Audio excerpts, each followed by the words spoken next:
Hi guys, Jason here with a 2013 Ford Fiesta. Started getting a clicking sound under the dash, and it progressed very quickly into every time I turned my car on. So found out it was the actuator. So you have a blend door actuator, it's called, and what it is it's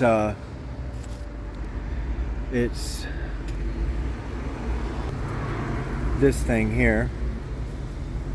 That's the new one. So it's got two screws that hold it in place. The brand new one did not come with replacement screws, so make sure that you don't lose your screws. Now, so the one actuator is back behind here, and the easiest access is to take the three screws out of the steering column wrap and just pull those two pieces off. Be careful not to trigger the airbag and go in from that angle, and maybe I'll post a video and show you how to do that. But thank God it wasn't that one that we needed to replace. The one we needed to replace is actually that one right there with the red lock tab. And what that does is that controls the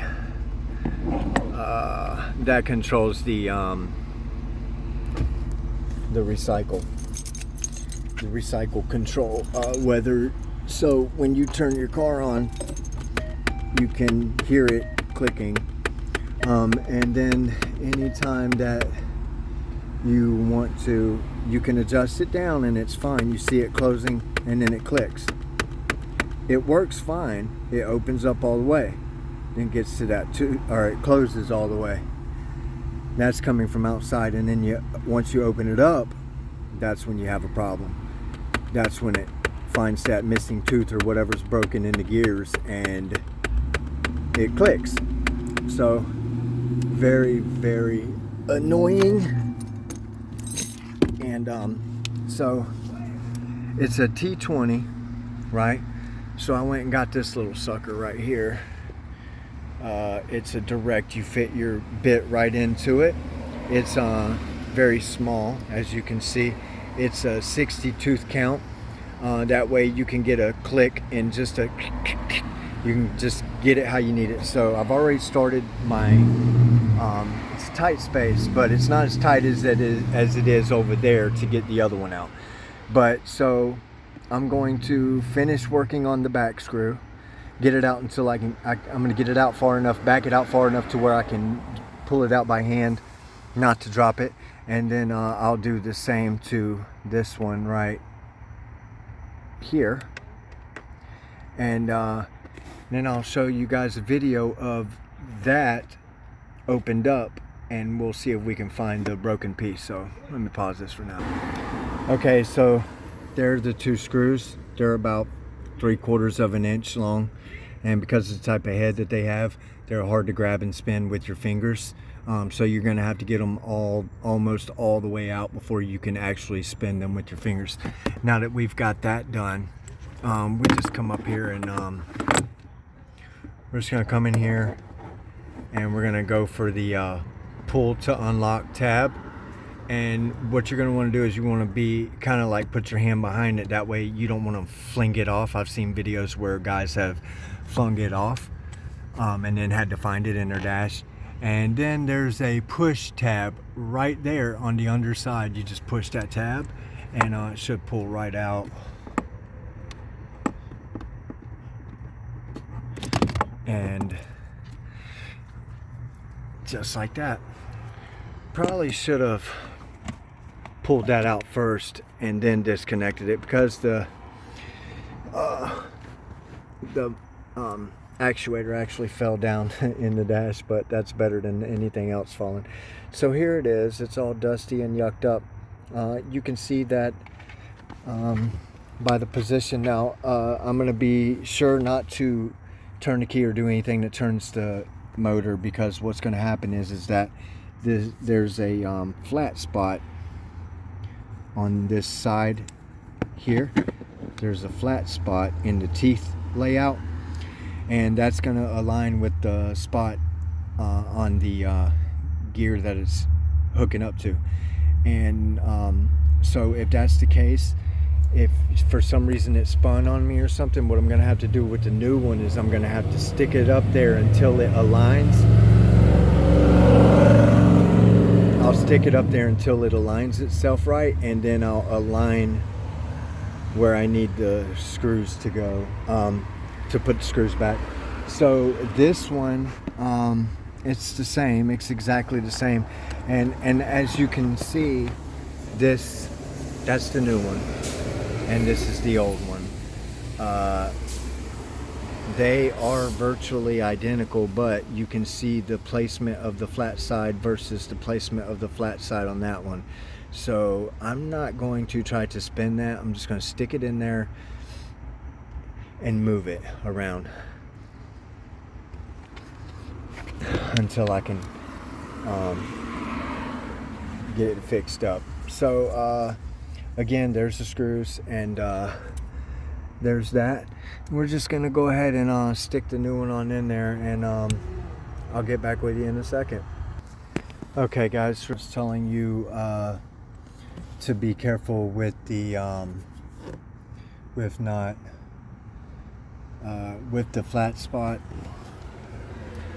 with the flat spot in the teeth, to make sure that it lines up. So what I actually did was, because the holes that mount onto it, that screws go through, they kind of hug those right there. So you're not really able to turn it in and spin it.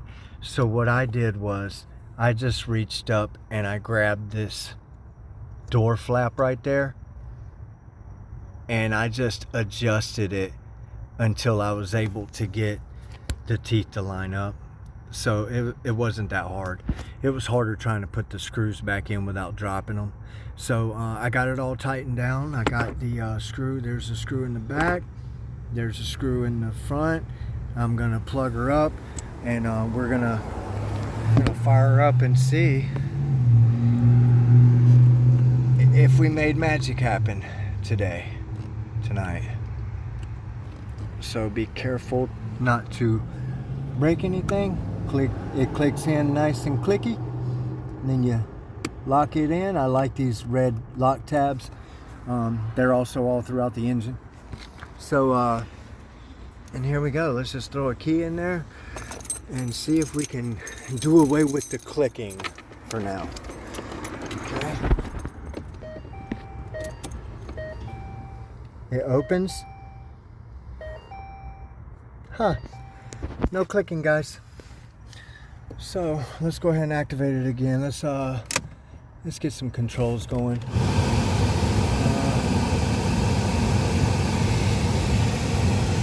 Move the air around. Okay. You guys watching this? I'm gonna open it up. Right there's where it will start clicking. And also every time I turn the engine on. You can hear the air change. That's sucking it from outside. I'm gonna put recycle on. Okay. Alright, so we're good to go, guys. It was successful. Very successful. I'm very happy. Very happy about that. Okay, so here's another thing. Oh, remember, use a little ratchet that is fine tooth. A little ratchet, and I just got the ratchet driver instead of the regular ratchet. That way I can, cost me like $17 after tax. It comes with everything you see right there, and it's sleek, it's sexy, it's curvy, it feels good in the hands. You can barely spin it and get a click on it. So no matter how tight of an area you are working in, it does what you. So now the part itself actually cost me $30, and then if I needed to do the one on the other side, underneath the steering column and stuff, then that one, I believe tonight, if I went to Advance to get it, it would have costed me, $40 plus tax. So so I made out, it was 33 and some change, 33.31, something like that for the new actuator. Another thing with these parts, make sure you get the right one, because these types of parts aren't refundable. They're not refundable. These specific types, not from the stores, because it's very hard to tell if you brought back one. Because I don't know if you remember looking at the new one in the video earlier. It looked used. To be honest with you, it looked used. So what I'm going to do now is I am going to show you what you have to do to get to the other one, and I'm not going to do the dismantling. I'm just going to show you. So you're going to use it. Now the screws that are on the parts, they're T20, okay? T20 torque screw, right? These right here on your steering column, that's a T25, right? Very simple. You got that one, and then you got, sorry for the ding, I'm gonna have to unlock the steering column real quick.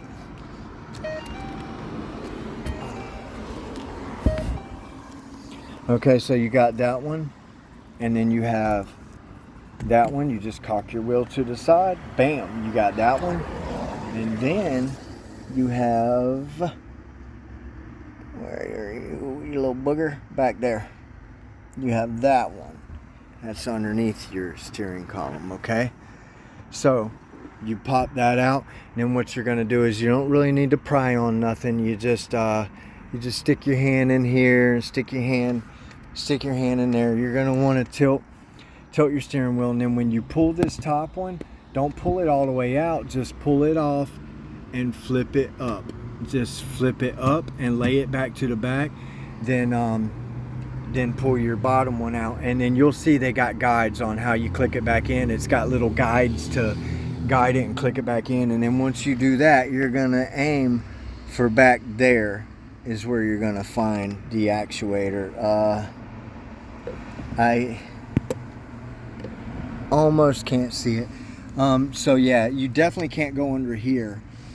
You can't get to it under there. So you got to remove the steering column plastic. That's all you got to do. 3 screws and you're in there. Tilt your steering wheel all the way up and go for it.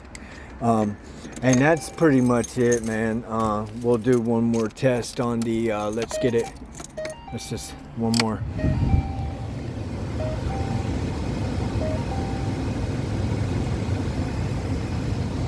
Turn the actuator recycle off so it rotates and closes, and it's not making a noise.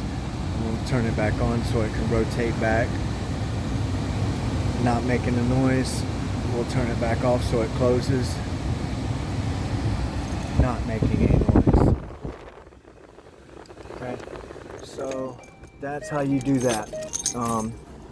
Got away with not getting the little tool. I probably could have borrowed it from a friend or a boss or something, but you know what, I'm a man, I like to have tools. So I said, what the hell, you know, 33 plus the 17, so it cost me $50, which is probably a minimum of 150 to 200 cheaper than it would have cost me to have some guy do it. That could potentially mess my stuff up, because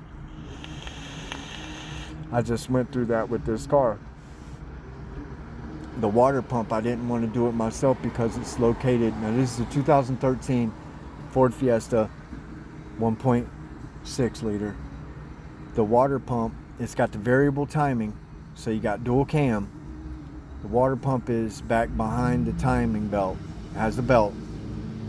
You got to take the housing off. You got to put a floor jack under it. You got to disconnect one of the mounts and lift the engine a little bit and all this stuff. And I watch videos. And then you got to lock the timing in and everything. And so I just said, you know what, I'm gonna pay a guy to do it. I paid a reputable company to do that, not only did they keep my car for 7 days, but they also threw my crankshaft out of timing. And I was throwing codes. It started with my MAF sensor, mass airflow sensor. I replaced it.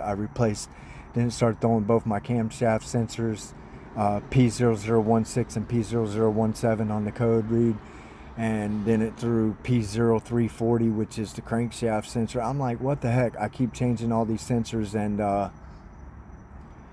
nothing. And so then I finally took it to another dude, and it cost me $1,080 to have that done. And to find out that the guy messed my timing up on the crankshaft when he was doing my water pump timing belt and tension pulley. So I'm gonna take him to small claims court. I just gotta write a letter and serve it to him, let him know what I'm doing, and give him the opportunity to either make it right, settle, or let's go to court. So that's what my next thing is. So I've just been going through little stuff here and there with this car. So I got that knocked off the list. Next I want to do front rotors and ceramic brakes. So that's going to cost me a pretty penny, about $180 for the 2 rotors, and then like another $80 or $90 for the for 4 pads. So, but that's the next project. So if this video helped you, like it and share it. Like, I'll post more videos. I'm not a mechanic, but I'm a do-it-yourselfer, and like I believe in doing stuff myself and saving myself money and a hassle. And because for some reason when I let other people do stuff, it's 50-50 chance for it to go wrong. So $50 and I changed this and got rid of the clicking myself. Now, could I have lived with it? Yeah, I could have lived with it.